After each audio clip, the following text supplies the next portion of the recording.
Shalom Bapak Ibu yang dikasihi oleh Tuhan Yesus Kristus. Saat ini saya akan membaca firman Tuhan dan merenungkannya untuk kita semua.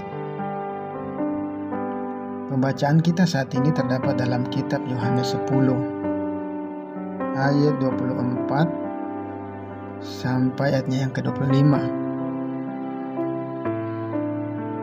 Ayatnya yang ke-24, maka orang-orang Yahudi mengelilingi dia dan berkata kepadanya, "Berapa lama lagi engkau membiarkan kami hidup dalam kebimbangan? Jikalau engkau Mesias, katakanlah terus terang kepada kami." Ayat 25, Yesus menjawab mereka, "Aku telah mengatakannya kepada kamu, tapi kamu tidak percaya. Pekerjaan-pekerjaan yang kulakukan dalam nama Bapa-Ku, itulah yang memberikan kesaksian tentang Aku." Bapak Ibu yang dikasihi oleh Tuhan Yesus Kristus,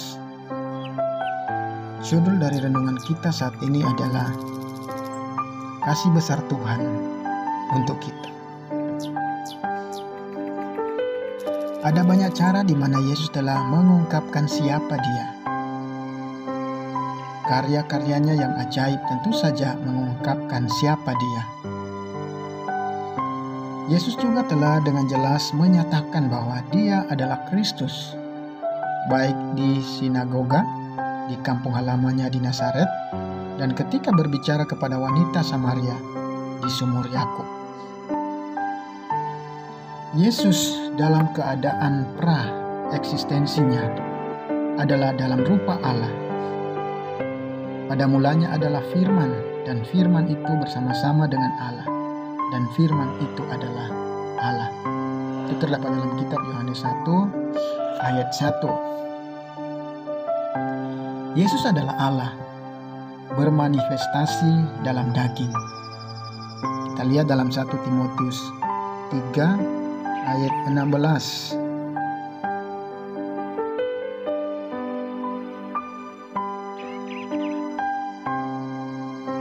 Demikianlah firman Tuhan. Dan sesungguhnya agunglah rahasia ibadah kita. Dia yang telah menyatakan dirinya dalam rupa manusia, dibenarkan dalam roh.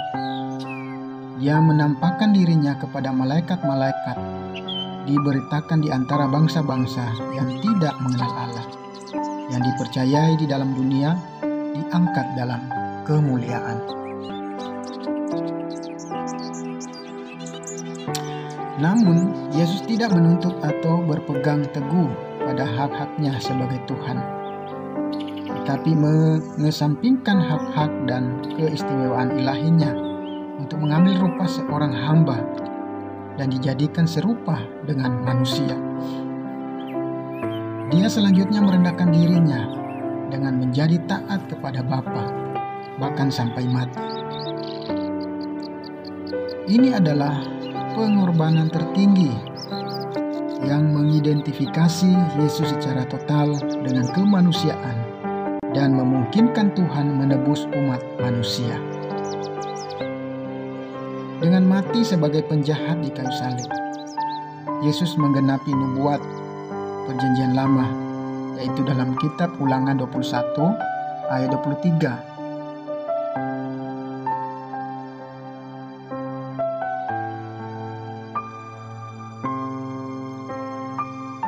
Ulangan 21 ayat 23, "Maka janganlah mayatnya dibiarkan semalam-malaman pada tiang itu, tetapi haruslah engkau menguburkan dia pada hari itu juga. Sebab seorang yang digantung terkutuk oleh Allah. Janganlah engkau menajiskan tanah yang diberikan Tuhan Allahmu kepadamu menjadi milik pusakamu."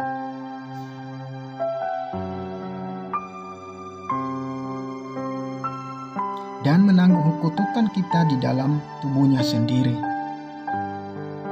Ini menebus kita dari kutukan itu dan membuka lebar-lebar berkat pembenaran Allah melalui iman di dalam Kristus dan janji Roh Kudus-Nya.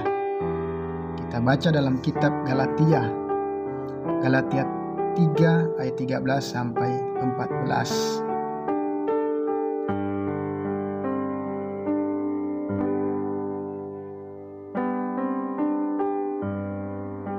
Galatia 3 ayat 13 sampai ayat yang ke-14. Kristus telah menebus kita dari kutuk hukum Taurat dengan jalan menjadi kutuk karena kita. Sebab ada tertulis, terkutuklah orang yang digantung pada kayu salib. Ayat 14, Yesus Kristus telah membuat ini, supaya di dalam Dia berkat Abraham sampai kepada bangsa-bangsa lain, sehingga oleh iman kita menerima roh yang telah dijanjikan itu.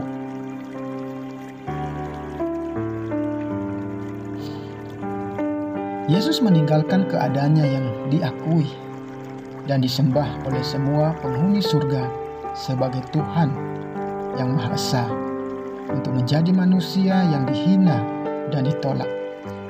Sang Pencipta menjadi ciptaan, Tuhan menjadi hamba, yang tertinggi menjadi yang terendah. Semua ini dilakukan karena kasih Tuhan yang besar bagi kita. Bapak Ibu yang dikasihi oleh Tuhan Yesus Kristus, demikianlah renungan firman Tuhan saat ini yang saya sampaikan kepada kita semua. Kiranya firman Tuhan ini menjadi berkat dan kekuatan di dalam iman kita dalam menjalani hidup kita setiap hari. Tuhan Yesus memberkati. Amin.